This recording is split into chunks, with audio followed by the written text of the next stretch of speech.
एक ही गोत्र में शादी नहीं करते, ऐसी हमारी परंपरा है, पर इसके पीछे भी वैज्ञानिक कारण है। एक डिस्कवरी पर जेनेटिक बीमारियों से संबंधित एक ज्ञानवर्धक कार्यक्रम में बताया गया कि उस प्रोग्राम में एक अमेरिकी वैज्ञानिक ने कहा कि जेनेटिक बीमारी न हो इसका एक ही इलाज है, सेपरेशन ऑफ जीन्स, यानी अपने नज़दीकी रिश्तेदारों में विवाह ना करें, क्योंकि नज़दीकी रिश्तेदारों में जीन्स सेपरेट नहीं हो पाता और जीन्स लीकेज बीमारियां जैसे डिमोफीलिया, कलर ब्लाइंडनेस और एल्बिनिज्म होने की 100% संभावना हो जाती है। यानी कि हिंदू धर्म में हजारों साल पहले ही जीन्स और डीएनए के बारे में लिख दिया गया था।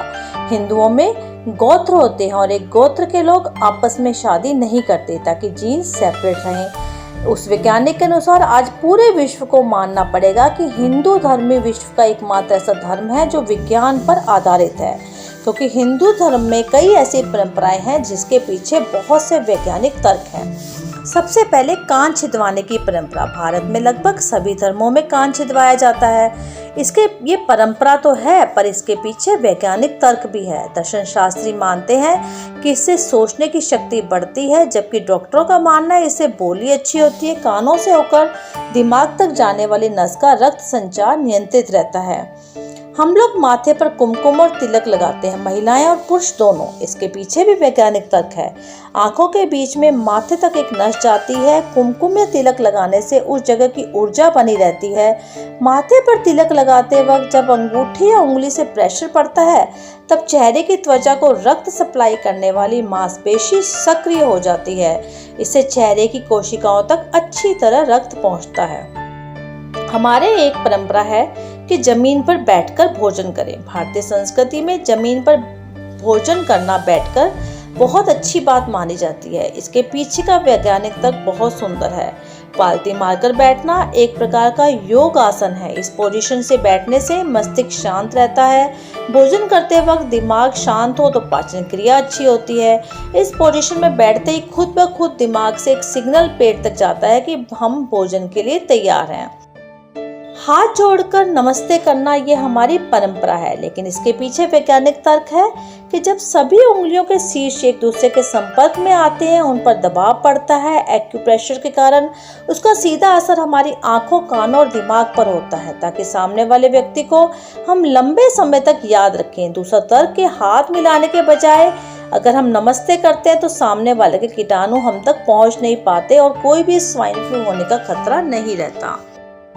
हम लोग भोजन में सबसे पहले तीखे से शुरुआत करते हैं और अंत हमेशा मीठे से। ये हमारा धार्मिक परंपरा भी है और हमारा पारिवारिक अनुष्ठान भी। लेकिन इसका वैज्ञानिक तर्क है कि तीखा खाने से हमारे पेट के अंदर पाचन तंत्र एवं अम्ल सक्रिय होते हैं। इससे पाचन तंत्र ठीक से संचालित होता है। अंत में मीठा खाने से अम्ल की तीव्रता कम हो जाती है और पेट में जलन नहीं होती। तमाम लोग सोचते हैं कि पीपल की पूजा करने से भूत प्रेत भागते हैं, पर इसके पीछे एक वैज्ञानिक कारण है, क्योंकि इस पेड़ के प्रति लोगों का सम्मान बढ़े, क्योंकि एक ऐसा मात्र पेड़ है जो रात में भी ऑक्सीजन प्रवाहित करता है।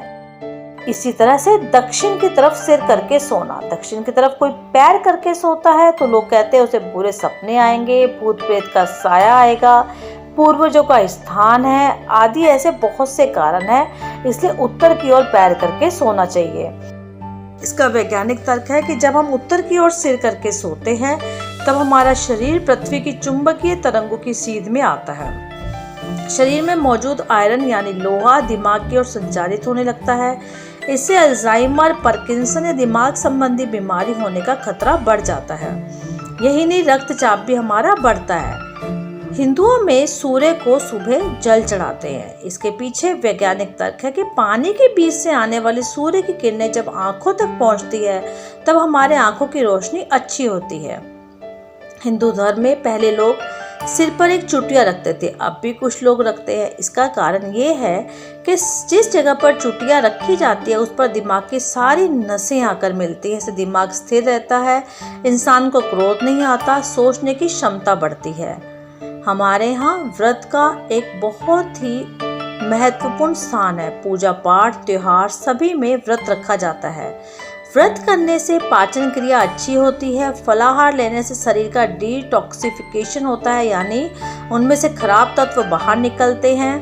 व्रत करने से कैंसर का खतरा कम होता है। हृदय संबंधी रोग, मधुमेह आदि रोग भी जल्दी नहीं लगते। चरण स्पर्श करना, हिंदुओं में बड़ों के चरण स्पर्श करते हैं। मस्तिष्क से निकलने वाली ऊर्जा हाथों और सामने वाले पैरों से होते हुए एक चक्र पूरा करती है। इसे कॉस्मिक एनर्जी कहते हैं। इसमें 2 प्रकार से ऊर्जा का प्रभाव होता है। एक तो बड़े के पैरों से होते हुए छोटे के हाथों तक और छोटे के हाथों से बड़े के पैरों तक। हिंदू महिलाएं सिंदूर लगाती हैं।